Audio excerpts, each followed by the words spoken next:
Interference of waves 3 parts में हम लोग पढ़ते हैं। एक होता सुपरपोजिशन ऑफ वेव्स हम लोग 3 पार्ट्स में पढ़ते हैं। पहला पार्ट होता है इंटरफेरेंस, दूसरा पार्ट होता है बीट्स, तीसरा पार्ट होता है स्टैंडिंग वेव। तो 3 तरीके हो गए, तीनों बहुत इंपॉर्टेंट है एज आई टोल्ड यू। पहला इंटरफेरेंस हम पढ़ लिए, बीट्स पढ़ेंगे, फिर उसके बाद क्या पढ़ेंगे, स्टैंडिंग वेव। तीनों अगर आपको आ गया तो 50% क्वेश्चंस आपको यहीं से मिलेंगे। चैप्टर का एक छोटा सा पार्ट है बट 50 मोर देन 90% तक यहां जाता है। 50 से 90% क्वेश्चंस यहां से आते हैं। तो इंपॉर्टेंट है, थोड़ा मैथमेटिकल होता है, इसलिए बायो ग्रुप के बच्चों के लिए थोड़ी दिक्कत होती है, बट मैंने कोशिश की है। डेरिवेशन अगर आप समझ लेते हो तो मजा आ जाएगा, बिकॉज कॉम्पिटिशन में आपको पता है रिजल्ट, फाइनल रिजल्ट जो है वो कई बार उतना मैटर नहीं करता जितना इंटरमीडिएट स्टेप मैटर करता है, बीच बीच वाले स्टेप मैटर करते हैं। तो यहां आपको ध्यान देना चाहिए, भले याद ना रहे बट अगर आप प्रोसेस को समझे होंगे तो एग्जामिनेशन में चीजें को आप पकड़ लेंगे, ये कहां से पूछा गया है। तो beats as I said adding waves which differ in frequency, अलग अलग फ्रीक्वेंसी के वेव को ऐड करना है हमें। तो अब देखते हैं, इसको सॉल्व करते हैं, मैथमेटिकली सॉल्व करते हैं। पहले तो मान लेते हैं let y1 is a sine omega 1t, x0 मान के चलते हैं। ओमेगा 1 f1 को रिप्रेजेंट करेगा, न्यू भी लिख सकते हैं, f भी लिख सकते हैं बेटा। y2 is a sine omega 2t, omega 2 क्या है, 2 पाई f2 है। अब सुपरपोजिशन है, क्या करेंगे, ऐड करेंगे। y is equal to y1 plus y2 sine omega 1t plus sine omega 2t, 2 sine c plus d by 2 cos c minus d by 2।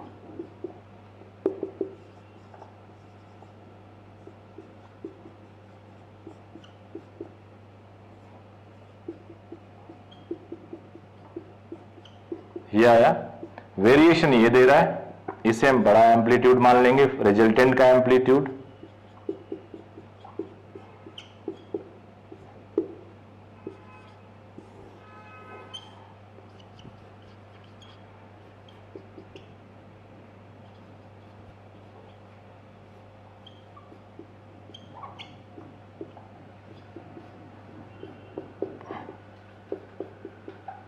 ए के corresponding आई है, स्मॉल ए के करस्पॉन्डिंग आई नॉट मान लेते हैं।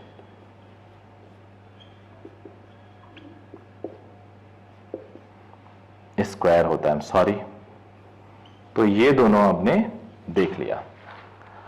अब इसको हम लोग प्लॉट करेंगे। तो प्लॉट करना थोड़ा सा आसान नहीं है। जब प्लॉट करना इतना आसान नहीं है तो उसको आसान बनाते हैं। एक मैंने प्लॉट कर लिया, वेव 1। अब देखो बेटा, 2 वेव है, दोनों की फ्रीक्वेंसी अलग है। इसका मतलब क्या हुआ, इसका मतलब हुआ दोनों का टाइम पीरियड भी तो अलग होगा। ये टाइम पीरियड है, ये टाइम पीरियड है, ये टाइम पीरियड है। मतलब एक राउंड जब लगा ले, एक चक्कर लगा ले तो टाइम पीरियड है। जहां से रिपीटिशन फिर से स्टार्ट हो, एक टाइम पीरियड हो गया। टाइम पीरियड अलग है तो अगला वेव मान लो जो ट्रेवल कर रहा है, ये मान लो वेव 1 है, अभी लिख दूंगा मैं। अगला वेव का टाइम पीरियड थोड़ा सा मैं बड़ा ले लेता हूं, ये इतना बड़ा, different frequency and time period आ गया। अब ये इतना हर बार अलग हो जाए, अलग क्या ज्यादा हो जाएगा इसका टाइम पीरियड। यहां पहुंच गया, यहां और यहां पे ये एक तरह से इसका प्लस इसका माइनस आ गया और फिर ये आगे बढ़ता रहेगा, ऐसे बढ़ता रहेगा और यहां हो सकता है ये मैच कर जाए। तो यहां से जो देखेगा उसे लगेगा साथ साथ शुरू कर रहे हैं, यहां से देखिएगा साथ साथ शुरू कर रहे हैं, बट आगे पता चलेगा कि एक की फ्रीक्वेंसी तो ज्यादा है। तो अब अगर इसका रिजल्टेंट इसको मैं मान लूं 1 मान लूं, इसको 2 मान लूं, तो F1 ग्रेटर देन F2 हुआ, T1 लेस देन T2 हुआ। देखो ना, T2 ये है बेटा ग्रीन वाला जो एक चक्कर लगा रहा है, रिपीट कर रहा है। ब्लू वाला T1 है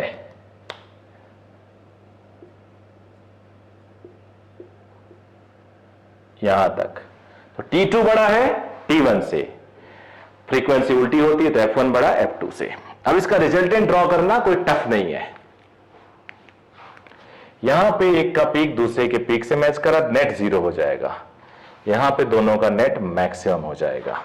तो अगर हम प्लॉट करें तो A और A मिलके 2A,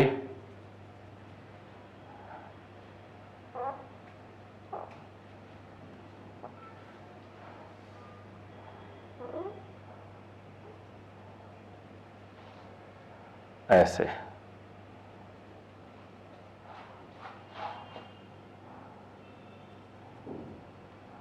फिर ये मैक्सिमम होगा ऐसे, फिर मिनिमम होगा, ये ग्राफ ऐसे बनेगा।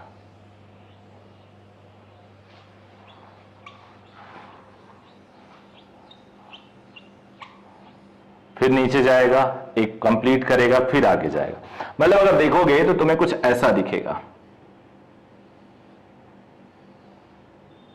ऐसा दिखेगा।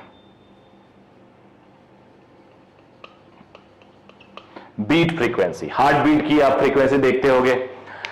तो अब इसको हम बोलेंगे बीट पीरियड, जहां से रिपीट करने लगे। Let it be call as beat period. और बीट पीरियड की उल्टी क्या होगी बेटा, रिवर्स क्या होगा, beat frequency. 1/t is equal to f, it is called beat frequency. तो ये बीट पीरियड, ये बीट फ्रीक्वेंसी। अभी इसी में कुछ चीजें बताता हूं, इसको मैं हटा रहा हूं ये समझने के लिए आपको कि बीट फ्रीक्वेंसी होता क्या है, डिफाइन कैसे करते हैं। तो ग्राफ मैंने बताया अल्टीमेटली ऐसा दिखेगा। मैं इसको और बड़ा पूरे बोर्ड में लेता तो आपको 2 मिनिमा 2 मैक्सिमा दिखा सकता था, बट थोड़ा सा मैं टाइम बचा रहा हूं। अब F1 को क्या बोलेंगे, चलो काउंट करते हैं कि जब वो दोबारा साथ साथ हुए तो ग्रीन वाला कितने चक्कर लगा रहा है, मतलब कितने लूप बना चुका है, और ब्लू वाला कितने लूप बना चुका है। तो ग्रीन से ग्रीन को काउंट करेंगे, ब्लू से ब्लू को काउंट करेंगे। 1 लूप, 2 लूप, 3, 4, 5, 6 एंड 7। 7 हो गया ग्रीन। ब्लू को काउंट करते हैं, 1 2 3 4 5 6 7 8। यानी एक बीट पीरियड में एक वेव 7 साइकिल ट्रेवल कर रहा है और एक वेव 8 साइकिल ट्रेवल कर रहा है। बीट पीरियड यानी टी टाइम में। टी टाइम में पहला वाला 8 साइकिल ट्रेवल कर रहा है और दूसरा वाला 7 साइकिल ट्रेवल कर रहा है। तो जरा फॉर वेव 1 बात करेंगे।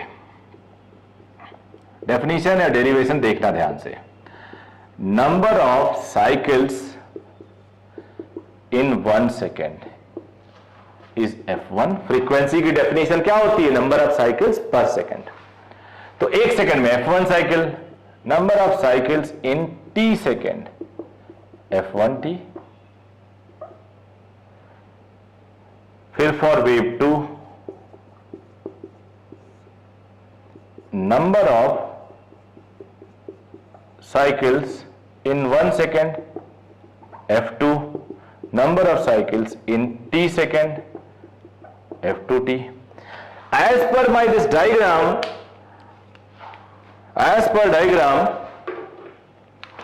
F1t is given as 8, F2t is given as 7. So F1t minus F2t is equal to 1. t common लो और उधर भेज दो, F1 minus F2 is 1/t. It is called beat frequency. तो बीट फ्रीक्वेंसी का formula क्या मिला आपको, बीट फ्रीक्वेंसी का फॉर्मूला क्या मिला आपको, F1 माइनस F2। याद रखना बड़े काम का है। डिफाइन कैसे करेंगे, कई बच्चों से पूछो what is the definition of beat frequency, वो कह देते हैं F1 minus F2। No, it is not the definition. यहां मैंने बीट फ्रीक्वेंसी 1 लिया, इसको in T second beat period को 1 सेकेंड फ्रीक्वेंसी पर सेकेंड होता है ना, तो 1 लिया। आपको हो सकता है 2 लिया जाए, 3 लिया जाए, एग्जाम में 4 दे दे, तो बीट फ्रीक्वेंसी ज्यादा भी दिया जा सकता है, 5-6 भी दिया जा सकता है, 10 से ज्यादा नहीं दिया जाएगा जनरली, क्योंकि ये हमारी एक एक्सेप्टेंस लेवल होती है माइंड की, और डिटेक्ट कर सकते हैं, परसिस्टेंस लेवल होती है, तो हम 10 से ज्यादा डिटेक्ट नहीं कर पाते, दो के बीच में डिस्टिंग्विश नहीं कर सकते पर सेकेंड। तो ज्यादातर आपको क्वेश्चन जो मिलेगा बीट फ्रीक्वेंसी का वो 10 से कम ही मिलेगा। अच्छा, बीट फ्रीक्वेंसी में क्या हुआ, हमारे बीट फ्रीक्वेंसी में क्या हुआ, ये वो टाइम है जिसमें इंटेंसिटी एक बार मिनिमा हुआ और एक बार मैक्सिमा हुआ, वहां से दूसरा शुरू हो जाता है, एक मैक्सिमा एक मिनिमा, तो एक आया। अगर 2 मैक्सिमा 2 मिनिमा होता तो बीट फ्रीक्वेंसी 2 होती, 3 मैक्सिमा 3 मिनिमा होता तो बीट फ्रीक्वेंसी 3 होती। तो इसकी डेफिनेशन होती है नंबर ऑफ टाइम्स, मैं लिख देता हूं बीट फ्रीक्वेंसी को कैसे हम डिफाइन करेंगे, नोट करने के लिए आप इसको स्क्रीन को रोक सकते हैं। बीट फ्रीक्वेंसी की डेफिनेशन होती है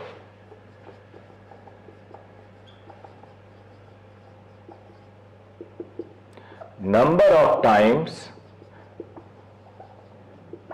intensity of course of sound becomes maximum and minimum in 1 second। ये याद रखिएगा आप लोग बीट फ्रीक्वेंसी का। और अब इसके हम लोग थोड़े प्रैक्टिसेस करते हैं। चलो एक क्वेश्चन सॉल्व करते हैं बीट्स पे, बहुत सारे 2-3 क्वेश्चन तो करूंगा ही किसी क्लास में।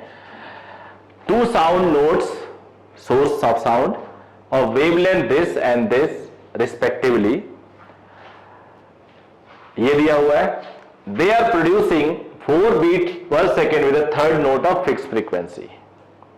if they are producing 4 beats per second with a third note, तीसरा नोट है, कोई सोर्स है तीसरा, फिक्स्ड फ्रीक्वेंसी, उसकी फ्रीक्वेंसी फिक्स्ड है, then find speed of sound in medium। तो कई बार बच्चे जब इस क्वेश्चन को पढ़ते हैं, आप लोग भी मुझे इसको वीडियो को रोको और सॉल्व करो, तो दिक्कत ये आ जाती है, बच्चों को लगता है यार कुछ अननोन सा है या किसी का आंसर गलत आ जाता है, तो मैं तुम्हें सॉल्व करना सिखाता हूं।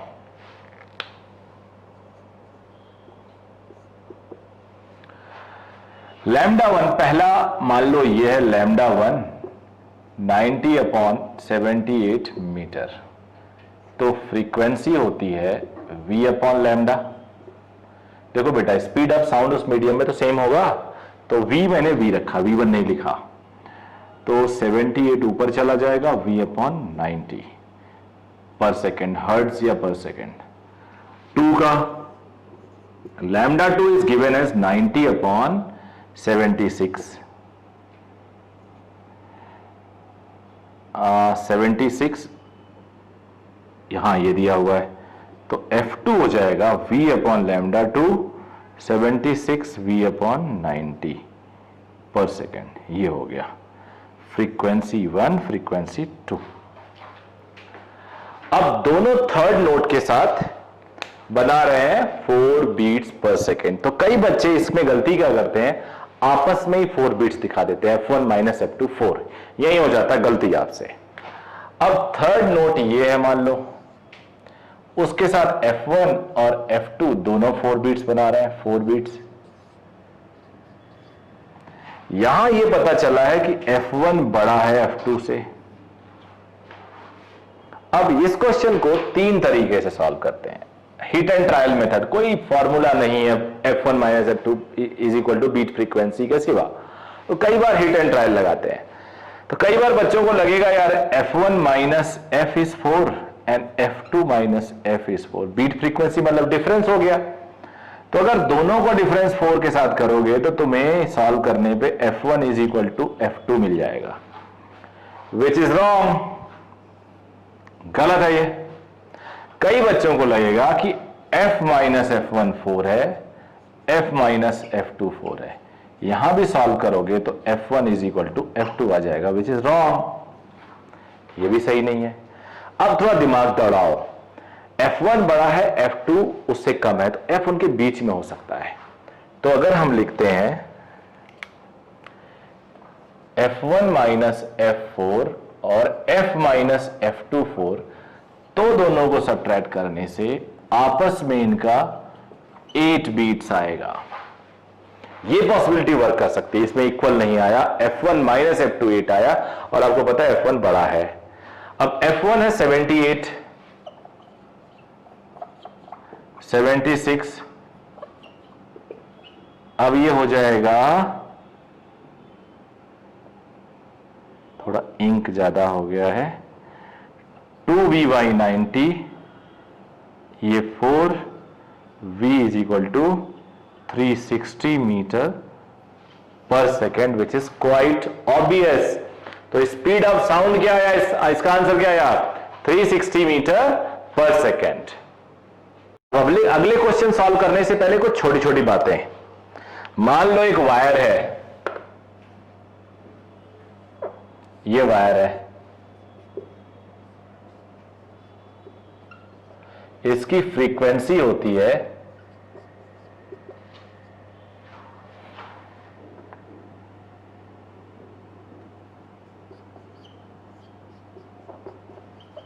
म्यू, होता है मास per unit length,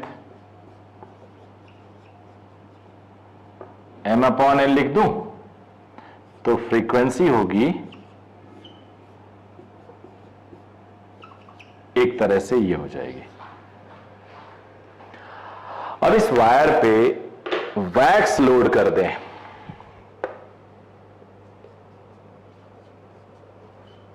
if wax is loaded mass will increase. रटना नहीं है किसी को, रट लेते हैं बच्चे। वैक्स लोड किया, इस पे एक लेयर चढ़ा दिया, ऐसे ऐसे ऐसे, तो मास इंक्रीज करेगा, मास इंक्रीज करेगा तो फ्रीक्वेंसी डिक्रीज करेगा। So after loading wax frequency decreases। Okay बेटा, फ्रीक्वेंसी डिक्रीजेस। अब सेकंड केस ले लेते हैं। आफ्टर रिमूविंग सम लेयर, यानी फाइल किया, मेटल को फाइल किया, आफ्टर फाइलिंग लेयर रिमूव किया। तो जब आप लेयर रिमूव करते हो तो मान लो ये वायर थी, आपने कुछ लेयर कम कर दिया, ऐसे कुछ लेयर आपने कम कर दिया, तो क्या होगा गैस करो, मास डिक्रीज करेगा और फ्रीक्वेंसी इंक्रीज करेगा। तो क्या होगा, इसका कंक्लूजन क्या लिखे हम लोग,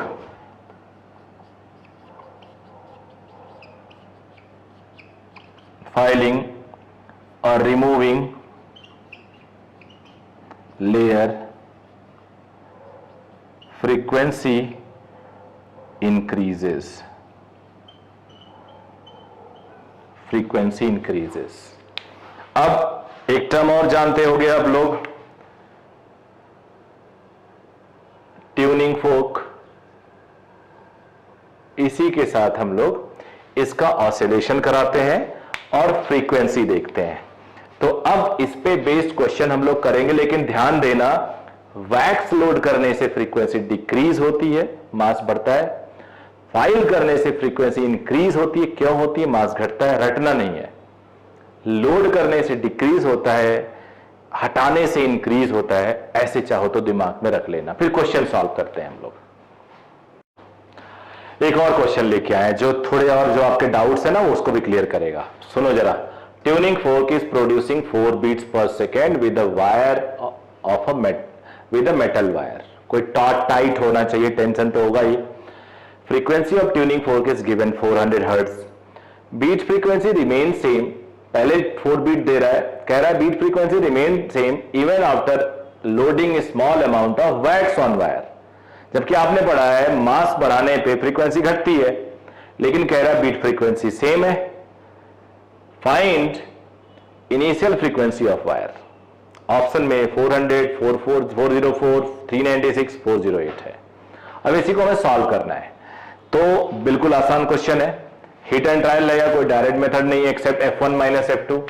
तो मान लो ये वायर है और ये ट्यूनिंग फोर्क है, इनके बीच में 4 की बीट फ्रीक्वेंसी है। अब इसकी फ्रीक्वेंसी मान लो F है इनिशियली और ये है 400। तो हर बच्चे के दिमाग में 2 ऑप्शन आएंगे। वो सोचेगा F1 माइनस 400 इज 4, तो F1 आ जाएगा 404, या 400 माइनस F1 इज 4, तो F1 आ जाएगा 396। तो ईदर दिस ऑप्शन और दिस ऑप्शन। तो आपके पास सिर्फ 2 ही ऑप्शन है जो 100% इन्हीं 2 में से कोई एक सही होगा। अब देखो कैसे हम लोग निकालेंगे सही आंसर। वैक्स लोड करने पे, चलो पहले इसको एक एक को ट्राई करते हैं। वैक्स लोड करने से क्या होता है, फ्रीक्वेंसी घटती है। तो वायर की फ्रीक्वेंसी जो 400 थी कहां गई, फ्रीक्वेंसी ऑफ ट्यूनिंग फोर्क की 400 है, वायर की जो 404 आई और 306 2 ऑप्शन है। तो घटा के देखते हैं, पहले इसको देखते हैं, ये मेथड अगर सही है तो इफ F1 इज 396, तो 400 माइनस 396 अभी 4 आया। वैक्स लोड करने से फ्रीक्वेंसी घटेगी, may be 395, may be 394, decimal में भी आ सकता है, मे बी 393, मे बी 392, और नीचे जा सकता है। जितना वैक्स लोड करोगे नीचे होगी इसकी वैल्यू। और वायर की फ्रीक्वेंसी अगर नीचे होने लगी तो बीट फ्रीक्वेंसी बढ़ने लगेगी, जबकि क्वेश्चन में कह रहा है it is again producing 4 beats. तो ये वाला अगर ट्रायल ले लूंगा तो ये गलत देगा, क्योंकि ये अगर वायर की फ्रीक्वेंसी है तो वैक्स लोड करने से और कम होगी, और कम यानी 395 हो सकती है, 394 हो सकती है, 393 हो सकती है, कुछ भी ऐसा ही डेसिमल में भी हो सकती है। तो दोबारा 4 बीट पर सेकंड मिलने का कोई मतलब नहीं है। अब ये वाला ट्रायल बचा हुआ है, तो अब 404 माइनस 400 था 4, अब ये कम होके 403 हो सकता है। यहां भी घट रहा बीट, थोड़ी टेंशन हो सकती है। वैक्स लोड करने से फ्रीक्वेंसी कम होती है, और लोड किया मान लो, ये क्या हो रहा है, ये तो 4 से 0 हुआ, और लोड करते हैं 399, 1 आया। हमें डिफरेंस से मतलब है, हमें प्लस माइनस से मतलब नहीं होता है। अब देखो 0 से बढ़ने लगा, तो 398 माइनस 400 2 आएगा, 397 माइनस 400 3 आएगा, 396 माइनस 400 4 आएगा। यानी दोबारा एक बार यहां और एक बार यहां, 2 बार हमें 4 बीट्स पर सेकंड मिल रहा है। यानी वैक्स लोड करने पे फ्रीक्वेंसी घटती है तो उसकी इनिशियल फ्रीक्वेंसी होनी चाहिए 404। वैक्स लोड करने के बाद दोबारा जब 396 पे आएगा तो 400 से वो 2 बार बीट्स दे देगा। तो ये आंसर है राइट आंसर। अब इसी क्वेश्चन में वैक्स लोड करने की जगह अगर मैं बोलता फाइलिंग करने के बाद अगेन वो 4 बीट्स पर सेकंड दे रहा है, तो फाइलिंग करने के बाद फ्रीक्वेंसी बढ़ती है। तो 396 मान लो यही करेक्ट आंसर होता, क्योंकि फाइल करने के बाद ये 396 बढ़ के 404 जब होता तो 400 से फिर वो 4 बीट्स पर सेकंड दे देता। इस तरह से आप लोग क्वेश्चन को सॉल्व कर सकते हो। तो थोड़ा हिट एंड ट्रायल मेथड है। एक क्वेश्चन मैंने सॉल्व किया, 2 डिफरेंट साउंड नोट्स, एक टाइप का ये होता है। इस तरह से क्वेश्चन मिल सकता है। कुछ क्वेश्चन मिल सकता है जिसमें सीरीज बन जाए कि इसके साथ 4 बीट्स, उसके साथ 6 बीट्स, ऐसे ऐसे करके। तो आप लोग ऐसे क्वेश्चंस ट्राई कर सकते हो, और ज्यादा डिटेल हम जब न्यूमेरिकल सीरीज चलाएंगे तो उसमें मैं बताऊंगा।